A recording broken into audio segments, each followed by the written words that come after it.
All right, hello and welcome. So picture this. You've just trained a brand new machine learning model. You run the numbers and boom, a 90% accuracy score. Sounds brilliant, right? Job done? Well, maybe not. Today, we're going to pull back the curtain and see why that one single number can be super deceptive. We'll explore how to get a much truer picture of how well our model is really performing. So, here's what's on the cards. We'll kick things off with the big evaluation dilemma, then look beyond a simple data split. After that, we'll get right inside the errors with something called the confusion matrix. And from there, we'll talk about the metrics that truly matter. We'll wrap it all up by looking at the modeler's full toolkit and end on a really crucial question you need to ask yourself. Right, so this is the big one, isn't it? It's the challenge every single data scientist runs into. You've spent hours, maybe even days, wrestling with data, cleaning it up, training a model, but then what? How do you actually prove it's any good? I mean, really good. We absolutely need a solid way to measure how well it's going to perform on the new, fresh data it's never seen before, out in the wild. So let me ask you this. When you train a model, how do you usually measure its performance? Yeah, the most common starting point, and I bet it's one you've probably used, is a simple data split. But, and it's a big but, as we're about to find out, this super common method has a pretty serious hidden flaw. Okay, so the logic behind a train test split is actually pretty simple. I want you to think of it like helping a student revise for a big maths test. You give them a bunch of practice questions to learn from, right? That's our training set. Then, on test day, you give them a completely different set of questions they've never seen before. That's our test set. Seems perfectly logical, doesn't it? But here is the catch. What if, just by pure random luck, all the easy-peasy questions ended up in the final test? Well, our student, or in our case, our model, is going to look like a genius. It'll get a fantastic score. But what if the split went the other way? What if all the really tough questions landed in the test set? Suddenly, that score would plummet. And that randomness, that element of luck, means our single accuracy score just isn't that trustworthy. Clearly, we need a better way. We need a more robust method, something that isn't just down to the luck of the draw from a single random split. And that, thankfully, brings us to a much more reliable technique. And that technique is called k-fold cross-validation. Now, instead of just doing one split, k-fold basically does it multiple times. It systematically trains and tests the model on different chunks of the data, which gives us a much more stable, averaged out score that we can actually have some confidence in. So how on earth does this actually work? Well, let's break it down. Imagine you take your entire data set and you chop it up into, say, 5 equal boxes. We'll call these folds. For the first run, you hold back the first box for testing, and you train your model on the other 4. Then you get a score. Simple enough. For the second run, use the second box for testing and train on all the others. And you just keep doing this over and over until every single box has had its turn being the test set. Finally, you take all those scores, average them out, and voila, you get a final result that's way more representative of your model's real ability. Okay, so k-fold gives us a nice, stable score we can rely on. So, problem solved, right? We can all go home? Well, not quite. Because even a rock-solid 99% accuracy score could be hiding a colossal failure, especially when you're dealing with what we call imbalanced data. Let's use an example. Imagine you're building a model to spot a rare disease, one that only affects, say, 1 in every 100 people. Now, a really lazy model could just learn to predict no disease for absolutely everyone, and guess what? It would be 99% accurate. But it would also be completely and utterly useless, because it would miss every single person who actually has the disease, the very people it was designed to find. This shows us that accuracy on its own just doesn't cut it sometimes. So, to really see what's going on under the hood, we need a special tool, and that tool is the confusion matrix. Don't let the name fool you. It's actually a really simple table that breaks down a model's predictions. It lets us move beyond that one-dimensional accuracy score and see the full story, both the successes and, more importantly, the failures. Okay, let's take a look at this. It's simpler than it looks, I promise. Think of it like this. The rows, going down the side, represent the actual real-world truth. Was the person sick or not?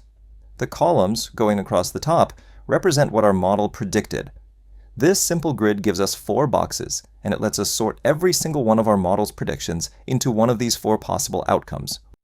So let's break down those 4 boxes. First, you've got your wins.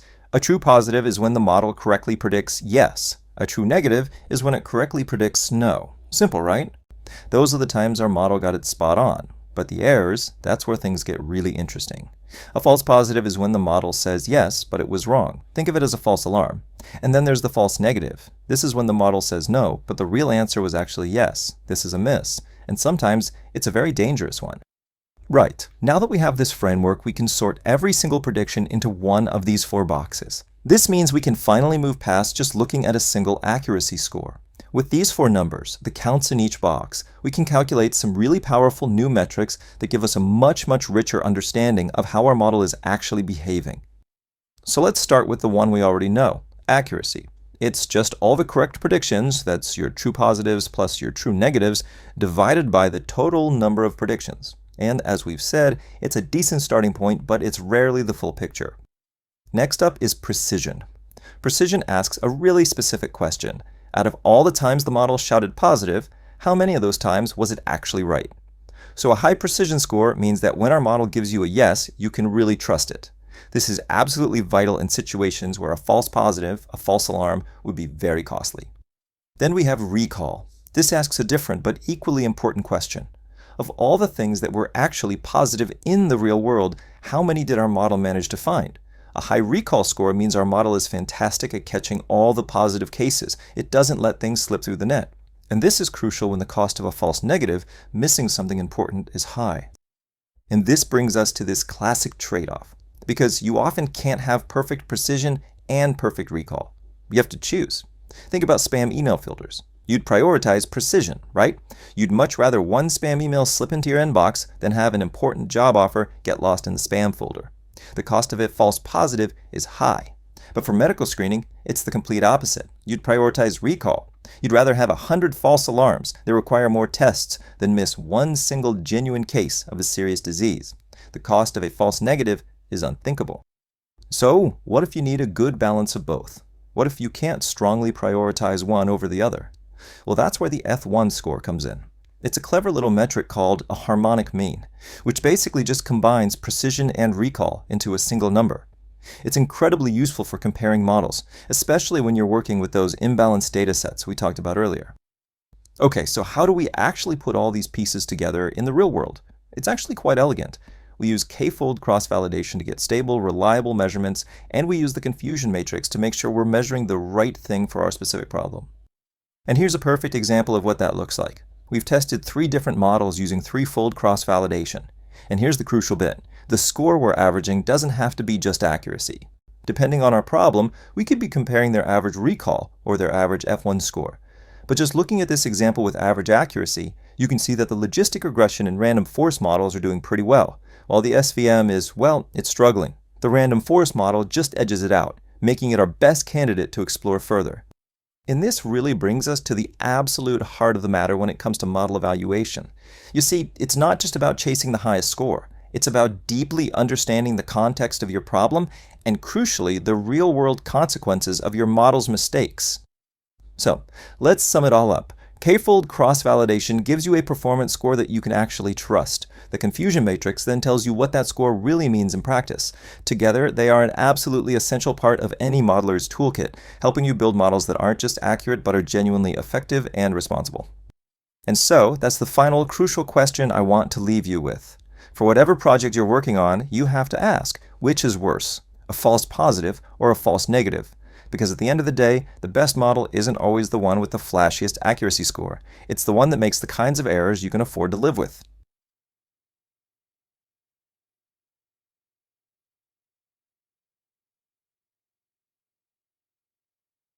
So, you've built a machine learning model and it comes back telling you it's 99% accurate.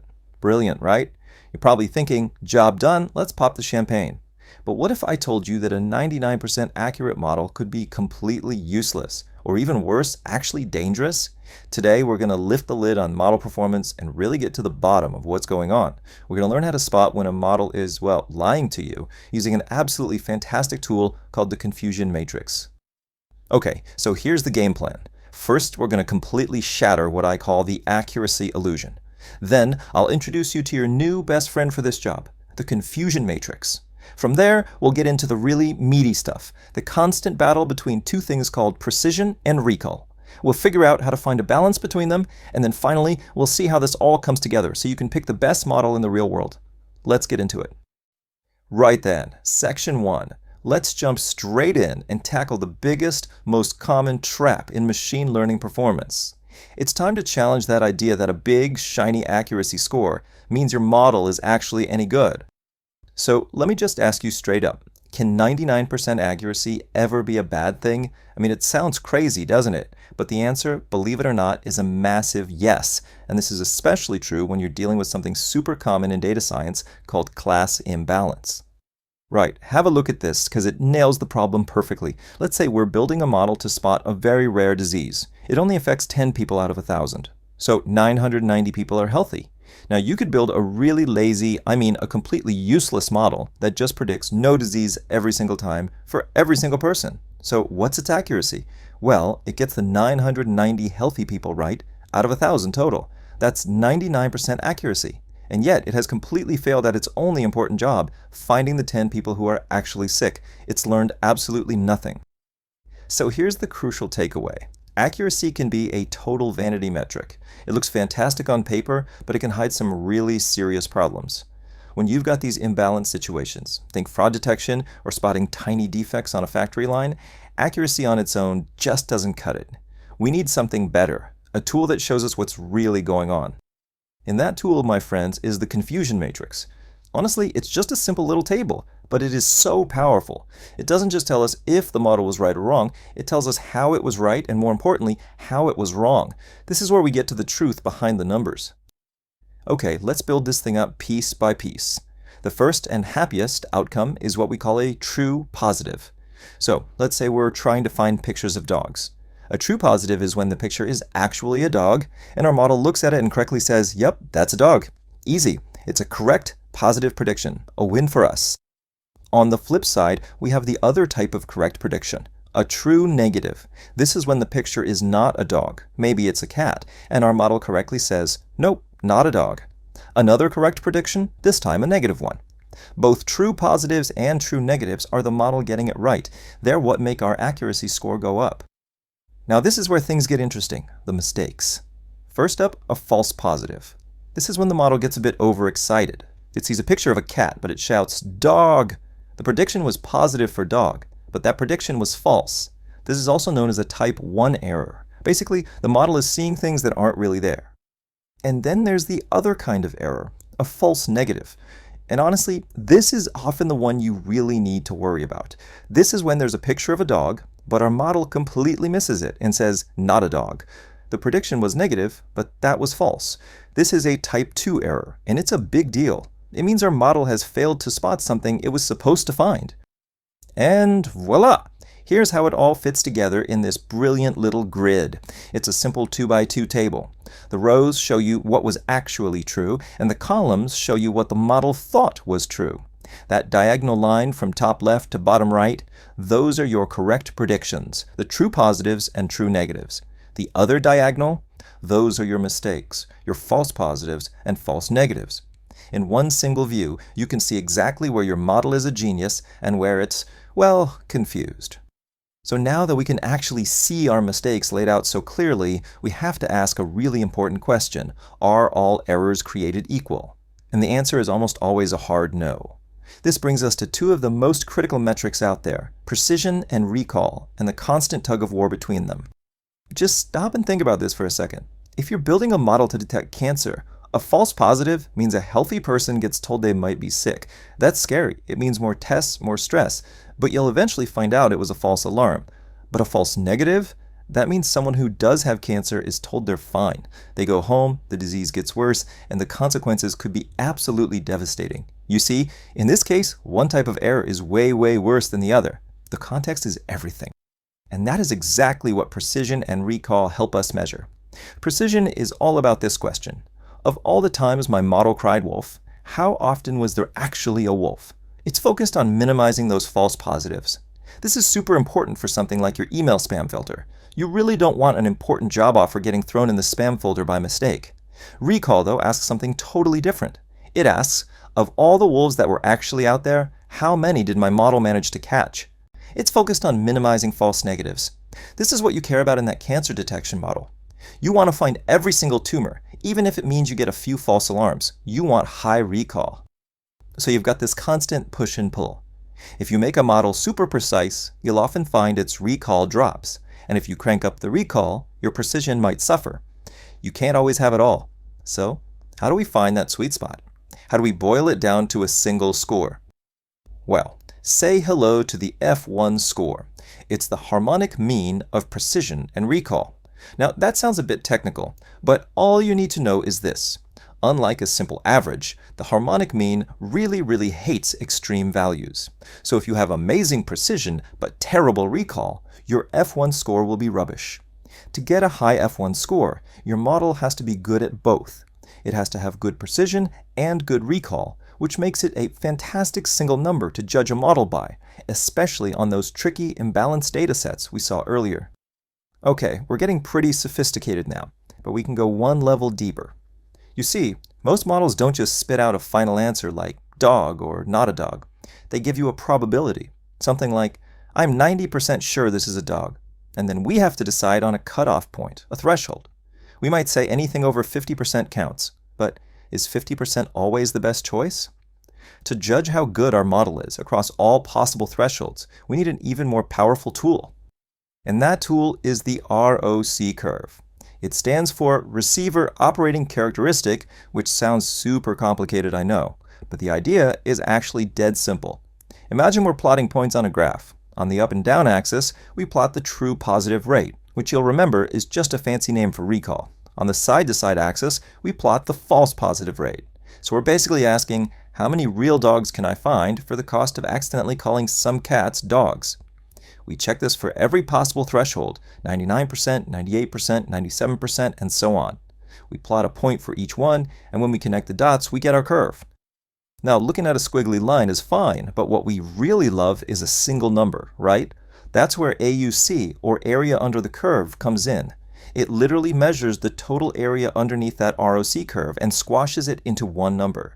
A perfect model has an AUC of 1. A useless model that's just guessing has an AUC of 0.5. So looking here, it's a no-brainer. Model B with the higher AUC is just fundamentally better at telling the two classes apart no matter what threshold you choose. Right, we've been deep in the theory, so let's talk about how this stuff actually gets done in the real world. How do we get these numbers in a way that we can actually trust, that isn't just a lucky one-off? The gold standard for this is a technique called k-fold cross-validation. You see, if you just split your data once into a training set and a testing set, you might just get lucky or unlucky. K-fold is our insurance policy against that. We chop our data up into, say, 5 chunks or folds. We train the model on 4 of the folds and test it on the one that was left out. Then we do it again, but we pick a different fold to be the test set. We repeat this until every single chunk of data has had a turn at being the test set. Then we average the results from all the runs. This gives us a much more reliable idea of how our model will actually perform out in the wild. And all of that work, all that cross-validation, it all boils down to a beautiful summary table that looks just like this. This is a standard report in data science, and it perfectly pulls together everything we've been talking about. See that accuracy score down at the bottom, the one we now know not to trust on its own? Well, the real story is right above it. We've got a detailed breakdown for each class, showing its precision, its recall, and that all-important balanced F1 score. You can even see the support column, which tells you how many examples of each class you have. This one table gives you the complete picture, no more hiding. So we've come a long way, haven't we? We've gone from the deceptive simplicity of accuracy to a much richer, smarter way of evaluating our models. We've got the tools to find out the truth. But this all leads to one final really important question that a machine can't answer for us. The numbers can guide us, but they can't make the final call. When a model's prediction could impact a real person's life, their health, their finances, how do we, the people building these things, decide which kind of mistake is okay? That's not just a data science question, that's a human one.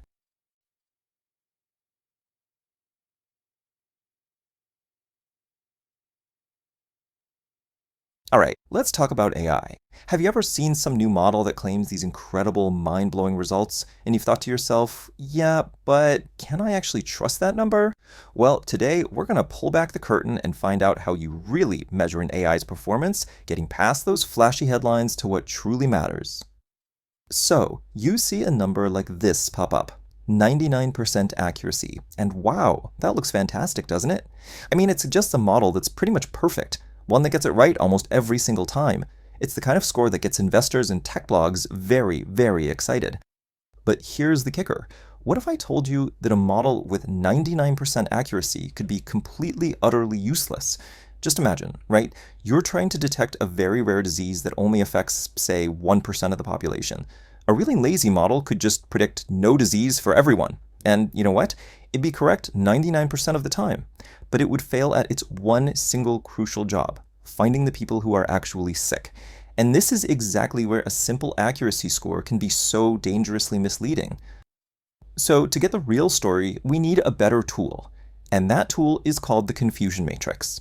Honestly, just think of it like a proper scorecard. It doesn't just give us a pass or fail, it tells us how the model was right, and more importantly, how it was wrong. It lets us see the whole performance in one go. And the layout is brilliantly simple. On one side, you've got the actual real-world truth, what really happened. On the other, you've got what the model thought happened, its prediction. By filling in these 4 little boxes, we can see every single possible outcome. First up, the easy one, the true positive. This is a clear win. The model predicted positive, and guess what? The actual value was positive. It saw spam email and correctly called it spam. Perfect, job done. And on the flip side, you've got the true negative. This is just as good. The model predicted negative, and the actual value was negative. It correctly let that important email into your inbox. Another big tick for the model. Okay, now this is where things get interesting, and where the problems start. A false positive, sometimes called a type 1 error, is basically a false alarm. The model cried wolf. It predicted positive, but in reality, it was negative. It's that hard-stopping moment when a crucial job offer email gets marked as spam. You can see how this kind of error can be incredibly costly. The other type of mistake is a false negative, or a type 2 error. This is a miss. The model predicted negative, but the truth was positive. That dodgy spam email just slipped right past the filter and into your inbox. Now, in some situations, this is by far the more dangerous mistake to make. So this brings up a massive question. Which error is worse? A false alarm or a complete miss? Well, the answer is, it completely depends on what you're trying to do. And this leads us to this essential constant tug of war between two ideas, precision and recall. You can think of them as two competing goals. Precision asks the question, of all the times we shouted positive, how often were we actually right? It's all about quality over quantity, minimizing those costly false positives. Recall, on the other hand, asks a different question. Of all the actual positive cases out there, how many did we manage to find? This is about quantity, about being thorough, minimizing those dangerous false negatives. You'd focus on precision when the cost of a false alarm is really high. Take spam filtering. You'd probably rather let 1 or 2 spam emails through than risk having a vital message disappear into the junk folder. You need your positive predictions to be as close to perfect as possible. But you go all in on recall when the cost of a miss is just catastrophic. Think about medical screening. You have to find every single potential case of a disease, even if it means a few healthy people get a follow-up test they don't need. Missing a genuine case? Well, that's simply not an option. So, how do we find a healthy balance between these two? Is there a way? Yes, there is. That's where the F1 score comes in. It's a really clever metric that basically combines precision and recall into one single number. It's what's called the harmonic mean of the two, and it gives us a much more balanced view of performance, especially when we're dealing with those tricky datasets where one class is much rarer than the other. Right, so knowing what to measure is half the battle, but the other half is making sure we measure it in a way that's actually reliable. And for that, we need to talk about k-fold cross-validation. See, if you just split your data once, some for training, some for testing, your final score could be a total fluke. You might have just gotten lucky with a really easy test set, or maybe unlucky with a surprisingly hard one. It's like judging a student's entire knowledge based on one random pop quiz. It's just not a very fair or reliable way to do things. The k-fold process is just so much more rigorous. What you do is you split your data into, let's say, 10 chunks, or bolds. You train the model on 9 of them, and then you test it on that last one you held back. Then you do it again, picking a different chunk to be the test set. You keep doing this over and over until every single chunk has had its turn being the test set. Finally, you just average the scores from all those runs. what you end up with is a much more stable, much more reliable estimate of how your model will actually perform out there in the real world. And a quick tip from the pros, while you can choose different numbers for k, a value of 10 is widely considered the gold standard in the field. So you see, by putting all these pieces together, the confusion matrix, the precision recall trade-off, and k-fold validation, we move away from a single flashy and potentially deceptive number to a really deep, comprehensive understanding of how an AI truly performs. We're not just building models that look good on paper. We're building genuinely smart, trustworthy AI. So let's just quickly recap what we've covered. First, and most importantly, simple accuracy can lie, especially with imbalanced data. Second, the confusion matrix is absolutely your best friend for seeing the full story of a model's mistakes. Third, choosing between high precision or high recall isn't a technical choice. It's a strategic one based on real-world costs. And finally, k-fold cross-validation is the best way to get a final performance score that you can actually hang your hat on. So I'll leave you with this thought. The next time you see some new AI claiming sky-high 99-point-something% accuracy, you're now equipped to look a bit deeper. You can start asking questions about the cost of its errors, about its balance of precision and recall, and about how its performance was really validated. And that first question you ask could just be the one that reveals everything.